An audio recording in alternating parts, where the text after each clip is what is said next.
Imagine waking up one morning with no memory of yesterday. Not the coffee you drank, the conversation you had, or even the face of someone you met. Now imagine that happening every single day for the rest of your life. This isn't a sci-fi movie or a twisted dream. It's the real-life story of Henry Molaison, a man whose mind became one of the greatest human mysteries ever uncovered. Welcome to Mysteries Within, your home for true stories that unravel the secrets of the human brain and beyond. Today we dive into the chilling tale of how one operation erased a man's ability to form new memories, leaving him trapped in a moment forever. Buckle up, because this journey into the brain's hidden depths will leave you questioning everything you know about memory. Picture this. It's 1953, and 27-year-old Henry Molaison is lying on an operating table in Hartford, Connecticut. His life has been a struggle. Since a childhood accident, some say a bicycle crash when he was 7, Henry has suffered from crippling epileptic seizures. They started small, but by his teens, they were relentless.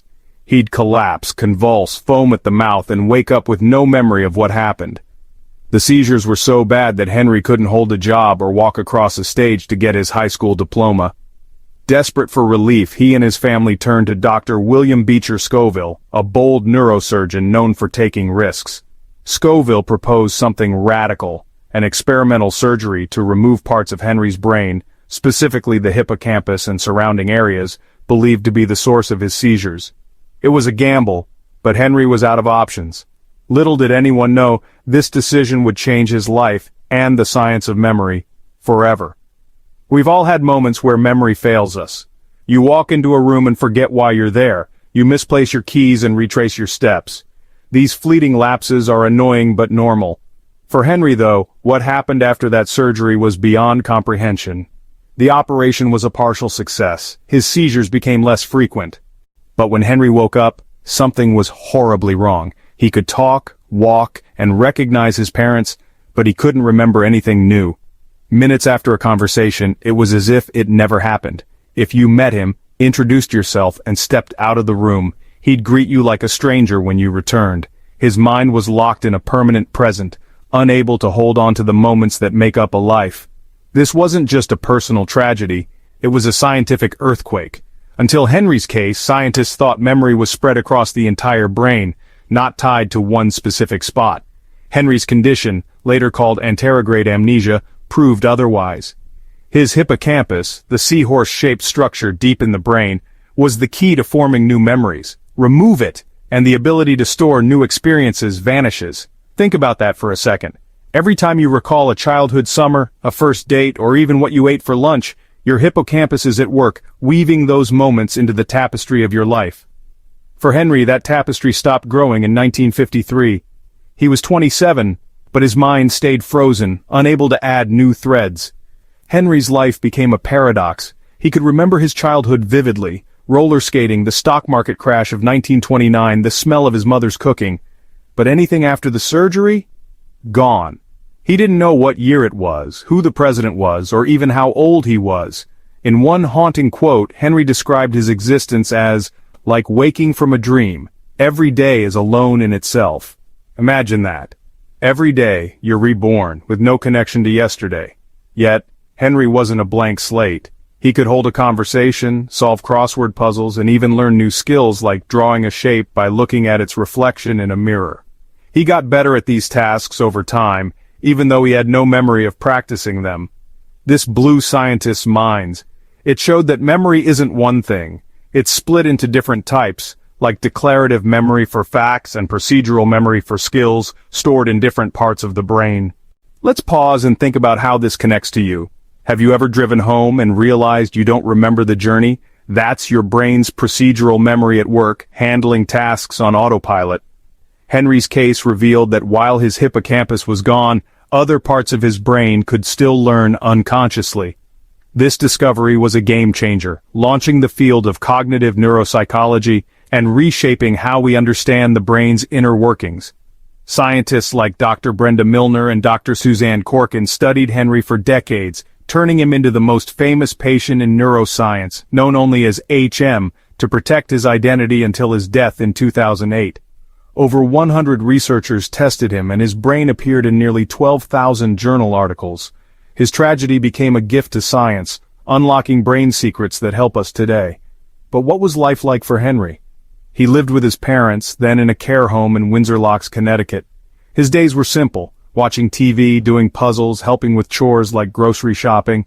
He was kind, polite, and always smiling, despite the void in his mind. Researchers noted he never grew tired of repetitive tasks, because to him, they were always new. Yet, there was a quiet sadness. He'd ask about his parents, not knowing they'd passed away, and each time the news hit him fresh. He once told a researcher, "I figure if I could get my memory back, others can do the same." That selflessness, even in his confusion, is what made Henry unforgettable. Now, let's dive into the science. The hippocampus, named for its resemblance to a seahorse, sits in the medial temporal lobe, behind your ears. It's like a librarian, cataloging your experiences into long-term memories. Henry's surgery removed about 8 centimeters of tissue, including most of his hippocampus, amygdala, and entorhinal cortex. This wasn't just a small snip, it was a massive loss.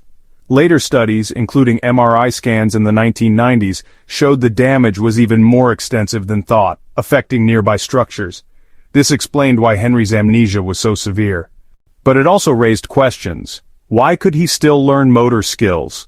Why did he retain some older memories?